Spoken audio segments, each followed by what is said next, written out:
29 October 2025 সরাসরি মুখ্যমন্ত্রী Twitter handle থেকে পোস্ট।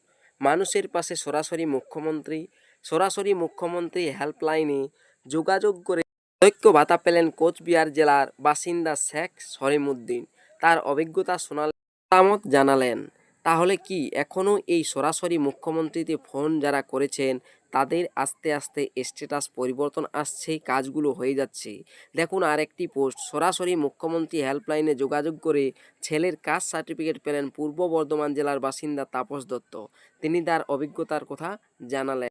এটি 28 অক্টোবর 2025 পোস্ট। তারপরে দেখুন 24 অক্টোবর 2025 সরাসরি মুখ্যমন্ত্রী হেল্পলাইনে যোগাযোগ করে বার্ধক্য ভাতা পেয়েছেন নদিয়া জেলার বাসিন্দা জালেমা। দেখুন এখানে তারও অভিজ্ঞতা শোনালেন। সরাসরি মুখ্যমন্ত্রী অফিসিয়াল টুইটার হ্যান্ডেলে এটাও পোস্ট করা হয়েছে, দেখতে পাচ্ছেন। আরও একজন যিনি স্কলারশিপ আবেদন করতে পেরে তার অভিজ্ঞতা জানিয়েছেন পূর্ব মেদিনীপুরের বাসিন্দা সুমন কুমার সাউ। তাহলে আপনারা বুঝতে পারছেন যে এখনও যদি আপনারা সরাসরি মুখ্যমন্ত্রীতে ফোন করেছেন, কাজগুলো দ্রুততার সঙ্গে হচ্ছে। তাই যারাই শিল্পী পেনশনের জন্য অথবা বাংলার বাড়ি প্রকল্পের জন্য অথবা আরও অন্য কোনো কাজের জন্য, বার্ধক্য ভাতার জন্য, লক্ষ্মী ভাণ্ডার প্রকল্পের জন্য, রাজ্য সরকারের যে কোনো প্রকল্পের জন্য, এমনকি কোনো প্রকল্পের কমপ্লেন জানিয়েও আপনারা ফোন করেছেন, এই যে দিদিকে বলো ফোন নাম্বারে যেটা স্ক্রিনের মধ্যে ভাসতে দেখা যাবে, সেটাতে যদি আপনারা ফোন করেছেন তাহলে আপনারা স্ট্যাটাসগুলো তাড়াতাড়ি দেখে নিন যে আপনাদের স্ট্যাটাসটা কীরকম দেখাচ্ছে। আমি আজকে এই ভিডিওতে আপনাদেরকে দেখাবো কোন স্ট্যাটাসটি দেখলে আপনারা বুঝবেন যে আপনাদের প্রকল্পটি যেটির জন্য আপনারা কমপ্লেন জানিয়েছিলেন সেটি সাকসেস হয়েছে, আর কোনটি সাকসেস হয়নি, কিভাবে পড়ে রয়েছে, পেন্ডিংয়ে রয়েছে, তা আমি আজকের এই ভিডিওতে আপনাদেরকে স্টেপ বাই স্টেপ কিভাবে চেক করবেন গ্রিভেন্স পোর্টালে গিয়ে।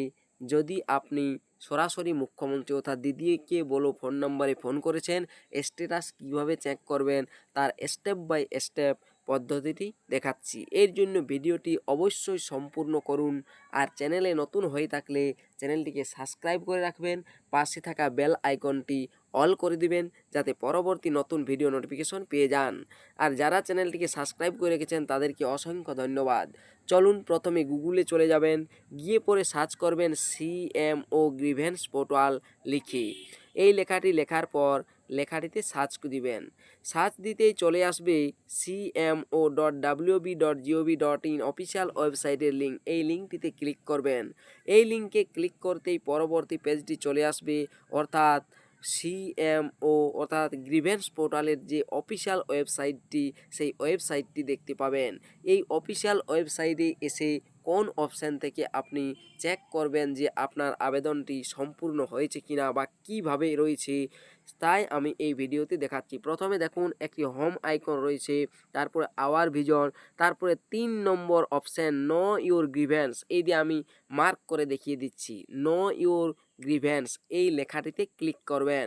দেখুন আমি এই নো ইউর গ্রিভেন্স লেখাটিতে ক্লিক করছি। এই লেখাটিতে ক্লিক করতেই চলে আসবে নো ইউর গ্রিভেন্স স্ট্যাটাস। এখানে inter your mobile number hair, এই যে জায়গাটি দেখতে পাচ্ছেন, এখানে ফোন নাম্বারটি আপনাকে দিতে হবে। যে ফোন নাম্বারে আপনি যে কোনো কমপ্লেনের জন্য বা যে কোনো প্রকল্পের জন্য আবেদন করেছিলেন, বাংলার বাড়ি হোক বা অন্য কিছু, সেই ফোন নাম্বারটি দিয়ে দেবেন। দিয়ে পরে নিচেই দেখতে পাবেন জেনারেট ওটিপি অপশান, এই জেনারেট ওটিপি অপশানটাতে ক্লিক করবেন। জেনারেট ওটিপি অপশানে ক্লিক করতেই ওই মোবাইল নাম্বারটিতে, যে মোবাইল নাম্বারটা আপনি দিলেন সেই মোবাইল নাম্বারে একটা ওটিপি চলে যাবে। ওটিপিটা আপনাকে এখানে দিতে হবে 6 সংখ্যার ওটিপি। দিয়ে পরে নিচে দেখুন ভ্যালিডেট ওটিপি অপশান রয়েছে, এই ভ্যালিডেট ওটিপি অপশানটাতে ক্লিক করে দিবেন। দেখুন আমি এখানে এরপর ইন্টার ওটিপি হেয়ারের জায়গায় ওটিপিটা দিয়ে দিচ্ছি 6 সংখ্যার। ওটিপি দেওয়ার পর ভ্যালিডেট ওটিপি এই অপশানে ক্লিক করে দিলাম। ক্লিক করতেই চলে আসবে সম্পূর্ণ স্ট্যাটাসটি। প্রথম দিকে দেখুন ফোন নাম্বার দেখতে পাবেন, মোবাইল নাম্বার লিখে, তারপরে দেখুন ডেট অফ গ্রিভেন্স, যে ডেটে আপনি কমপ্লেন করেছেন, যতগুলো কমপ্লেন করেছেন বা যতগুলো প্রকল্পের জন্য করেছেন, প্রতিটা কমপ্লেনের এক একটা ডেট থাকবে। আর তার ডান সাইডে দেখুন এখানে কমপ্লেন নেম, যিনি কমপ্লেন করেছেন যার নাম দিয়ে তার নামটি এখানে আসবে। তারপরে গ্রিভেন্স ক্যাটাগরি, কী জন্য আপনি কমপ্লেন করেছেন, অর্থাৎ আবাস যোজনার জন্য, খাদ্যসাথী কোনো জন্য, না বার্ধক্য ভাতার জন্য, না শিল্পী ভাতার জন্য। এখানে গ্রিভেন্স ডেসক্রিপশন অর্থাৎ কি কি বিষয়ে আপনি তাদেরকে শেয়ার করেছেন বা বলেছেন সেগুলো অবশ্যই এখানে ইংরেজিতে লেখা থাকবে। তারপরেই ডান সাইডে গ্রিভেন্স স্ট্যাটাস, এটাই হচ্ছে মেন জিনিস, আর এটাই আপনাকে দেখতে হবে সর্বপ্রথম।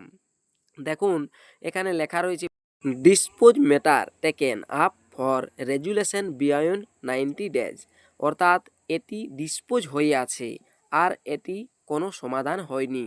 90 দিনের মধ্যে এটা হতে পারে বলছি, তবে এটা এখন পড়েই আছে, পেন্ডিংয়ে রয়েছে। পরবর্তী ক্ষেত্রে হতেও পারে আবার নাও হতে পারে। পরেরটা দেখুন একইভাবে লেখা রয়েছে dispose matter taken up for resolution within 90 days, কিন্তু শেষে যে কমপ্লেনটা করা হয়েছে সেইটা দেখুন ডিসপোজ বেনিফিট সার্ভিস প্রোভাইডেড। যদি আপনার সাকসেস হয়, যেটার জন্য আপনি কল করেছিলেন, হয়তো বার্ধক্য ভাতার জন্য বা লক্ষ্মীর ভাণ্ডারের জন্য বা বাংলার বাড়ি প্রকল্পের জন্য, যদি এইভাবে লেখা দেখেন ডিসপোজড বেনিফিট সার্ভিস প্রোভাইডেড, তাহলে জানবেন যে আপনার কাজটি সাকসেস হয়ে গিয়েছে, যেটার জন্য আপনি কমপ্লেন করেছিলেন বা যে প্রকল্পের জন্য আবেদন করেছিলেন এই সিএমও দপ্তরে, অর্থাৎ দিদিকে বলো সরাসরি মুখ্যমন্ত্রী ফোন নম্বরে, সেটি আপনার অবশ্য হয়ে গিয়েছে। আর আগের যে স্ট্যাটাসগুলো আপনাদেরকে দেখালাম ওগুলো যদি থাকে তাহলে জানবেন যে এগুলো আমার হয়নি, পেন্ডিংয়ে রয়ে গিয়েছে। হলে হতেও পারে আবার নাও হতে পারে।